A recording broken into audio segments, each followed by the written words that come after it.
उधर रुकने पंजाब असम्बली मोमिना वहीद ये कहती हैं कि 7 से 8 MPA नाराज हैं, 20 से 25 अरकान परवेज इलाही को वोट नहीं देंगे। परवेज इलाही के सिवा इमरान खान का हर हुक्म सर आंखों पर, लेकिन परवेज इलाही को वोट नहीं दूंगी। चौधरी साहब का भी जमीर मेरा ख्याल है 3-4 बार तो जाग ही चुका है। तो फवाद चौधरी साहब की क्या कीमत लगती थी? खातून को लोटी कह रही हैं तो खुद तो वो बहुत बड़ा कोई लोटे से भी आगे की चीज बन गए हैं। फवाद साहब उन्हें जाके कहते हैं कि हमारे पास 189 का नंबर है। भाई आप इलेक्शन कराएं 189 अगर नंबर है तो फिर उन्हें जरूरत नहीं है ना मोमिना वहीद की। वोट तो 20-25 गायब होने वाले हैं। इख्तिलाफ ना हमारा चेयरमैन से है ना हमारी पार्टी के साथ हमें कोई मसला है। ये बात तो परवेज इलाही पे आती है ना। हम ये समझ रहे थे कि परवेज इलाही साहब पंजाब में जो पिछले 3.5 साल होता रहा उसको बदलने जा रहे हैं। कुछ चीजें बेहतरी की तरफ जा रही हैं, लेकिन बेहतरी सिर्फ गुजरात डिवीजन बन गया, मंडी बहाउद्दीन के लोगों को नौकरियां मिलने लग गई। मैं तो सिर्फ परवेज इलाही को वोट नहीं दे रही, मैं तो वोट डालने नहीं जा रही। मेरे तहफ़्फ़ुज़ात सुनने खान साहब, मैं इस्तीफा लेके जाऊंगी लेकिन खान साहब को पेश करूंगी। तहफ़्फ़ुज़ात सुनेंगे खान साहब, अपनी पॉलिसीज पे रिव्यू करेंगे, जिस तरह वो फरमाएंगे वैसे होगा। अच्छा, मोमिना वहीद साहिबा से मुतालिक फवाद चौधरी साहब का क्या नुक्ता नजर है, आपको जरा सुनवाते हैं। कि सुबह तशरीफ ले आए, 1 बजे वजाहत दे दें, अदरवाइज हम उनको रेफरेंस भेज रहे हैं डी सीट करने का। आपके ख्याल में उधर वली अल्लाह बैठे हुए हैं ना, इन्होंने फैसला किया कि परवेज इलाही बड़ा बुरा है, दूसरी तरफ मैं वैसे ही चली जाऊँ। इसको तो मुझे नहीं लगता कि किसी ने कहा है, ये तो पैसे से लेके गई है। सब जो रिपोर्ट इनके सारे MPs बता रहे हैं, ये तो PDM से डायरेक्टली राब्ते में थी। अच्छा जी, फिर मुलाकातें भी हो रही हैं और पंजाब की मौजूदा सूरत हाल पर नून लीग के रहनुमा सुलेमान शहबाज साहब ने मुलाकात की है जहांगीर तरीन साहब से, और ओन चौधरी भी वजीर आजम के जो मुशीर हैं वो इस वक्त उनके साथ मौजूद थे। बड़ा कुछ हो रहा है जी पंजाब की सियासत में, और अलसुबह गर्मा गर्म सियासत पर बात करने के लिए हमारे साथ मौजूद हैं पाकिस्तान तहरीक इंसाफ के नहायत सीनियर रहनुमा फवाद चौधरी साहब। अस्सलाम वालेकुम फवाद चौधरी साहब। जी अस्सलाम वालेकुम। फवाद चौधरी साहब, पहले देखिए सियासी तनाव तो एक चीज अपनी जगह है, एक जानिब तो आप लोग मुकाबला कर रहे हैं, जाहिर है कि PDM की 13 जमातों से, वो बात समझ में आती है, काफ लीग को आपकी सपोर्ट हासिल है, लेकिन ये अपने ही कुछ और बयानात दे रहे हैं कि जी खान साहब जिसको कहेंगे वोट दे दूंगी लेकिन इनको नहीं देना। अब इसका क्या मतलब लिया जाए? देखिए वो तो जाहिर है कि पता ही है लोगों को कि क्यों नहीं देना, और ये बाकियों को भी इन्होंने ऑफर की थी। साउथ पंजाब के 5 MPs को 1 अरब 20 करोड़ रुपए की ऑफर की गई। अच्छा, जाहिर है सब लोग जो है उनका मान इतना तगड़ा तो नहीं होता, और लोग जो है वो बिक जाते हैं, जैसे ये खातून जो है वो बिकी हैं। और अनफॉर्चुनेटली और भी MPs थी, उनको उन्होंने, आपको मालूम है एक राशिदा हमारी MP है, उन्होंने तो FIR ही करा दी और पर्चा दर्ज हुआ होगा। अच्छा, एक और MP जो है उन्होंने भी पर्चे के लिए दरखास्त दी। तो ये तो इन्होंने शकील मेमन ने, आसफ, इन्होंने आके जरदारी साहब ने जो मंडी लगाई तो उससे कईयों को उन्होंने ऑफिस की, लेकिन शुक्र है कि सिवाय इस एक खातून के बाकी लोग जो है वो इसमें नहीं आए और उन्होंने जो है वो इससे इनकार कर दिया।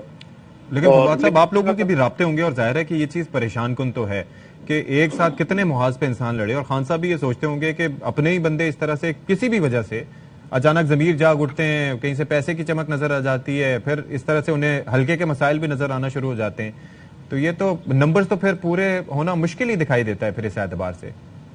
नहीं, नंबर तो हमारा पूरा है। नंबर हमारा ये था कि देखे ना, उधर से बिलाल बुड़ाइश जो इंडिपेंडेंट एक इलेक्टेड थे, वो जो हमजा के कैंप में थे, वो इस वक्त आ गए हैं परवेज इलाही साहब के कैंप में।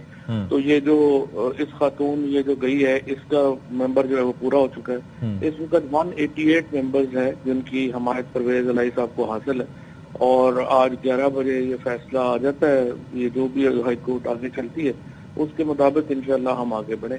अच्छा, और आप वाज़ेह तौर पर ये कह रहे हैं कि जिस तरह से आपने बात भी की थी वसीम बदामी साहब से कि इन्होंने 5 करोड़ रुपए के एवज ये काम किया है?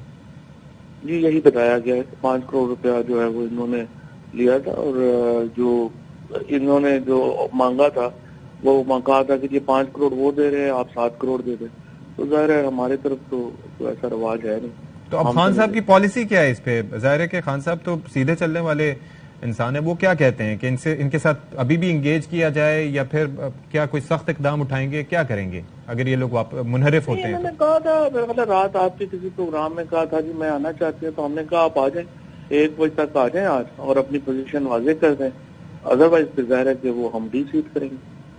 اچھا، اب گریٹر گیم کیا ہے فواد صاحب؟ آپ کی انڈرسٹینڈنگ کیا ہے؟ ظاہر ہے آپ کا پولیٹیکل اتنا ایکسپیرینس ہے ماشاءاللہ سے، یہ ہو کیا رہا ہے بیسیکلی؟ کیا پی ٹی آئی کو انتخابات سے باہر رکھنے کے لیے کچھ ہو رہا ہے، یا پھر فی الحال اسمبلی کی تحلیل سے بچانے کے لیے کیا کچھ ہو رہا ہے؟ ایک طرف نااہلی کا تلوار لٹک رہی ہے، اوور آل کیا سمجھ آتا ہے آپ کو؟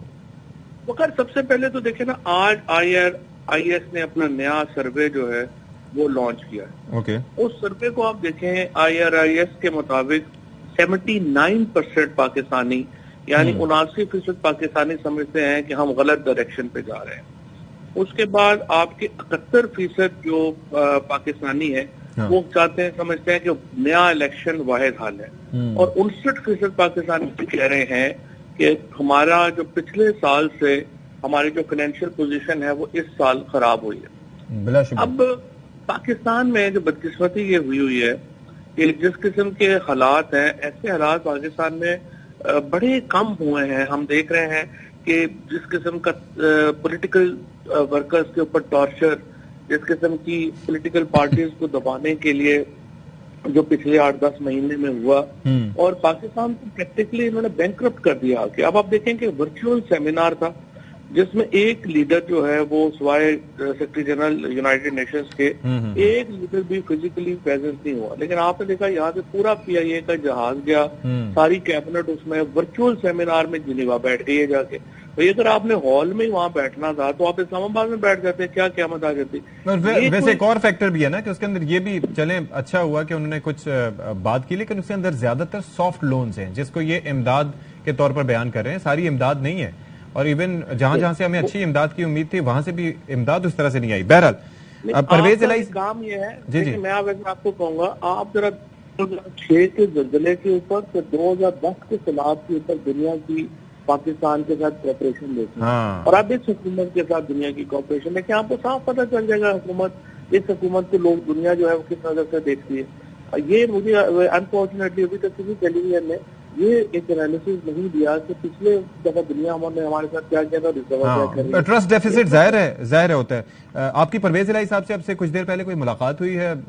کچھ خاص اس میں پیش رفت ہوئی؟ کچھ طے ہوا؟ کیا ہوا اس میں؟ جی ملاقات ہوئی ہے، اور انشاءاللہ وہ اسٹریٹجی بس اب ہم دیکھ رہے ہیں کہ عدالت کے جج جو بھی جس طریقے سے فیصلہ آتا ہے اس کے مطابق جو ہے وہ ہم آگے بڑھیں گے. پنجاب میں دیکھیں، ہمارا پنجاب میں حکومت میں رہیں ہم نہ رہیں، مسئلہ سالو نہیں ہوتا. مسئلہ سالو ہوتا ہے نیشنل الیکشن سے، اور نیشنل الیکشن کا مسئلہ سالو کرنا ہے جن اداروں کی مدد سے یہ حکمران جو ہیں وہ چمٹے ہوئے ہیں. ان اداروں کو سوچنا ہے کہ یہ ملک کو کیا، اور ادارے کیا ہوتے ہیں کہ چیف جسٹس صاحب ہیں اور آرمی چیف. ان دو لوگوں نے دیکھنا ہے کہ پاکستان کو وہ کیسے آگے لے کے جانا چاہتے ہیں، کیونکہ یہ جو حکومت ہے یہ تو ڈمی حکومت ہے. اس کے ساتھ تو نہ لوگ ہیں نہ الیکٹیبلٹی ہے. یہ دو بیٹھ کے دیکھ لیں گے ہسٹری میں انہوں نے اپنا نام کہاں رکھوانا ہے. ٹھیک ہے جی، بہت شکریہ. فواد چودھری صاحب ہمارے ساتھ موجود تھے، تحریک انصاف کے سینئر رہنما.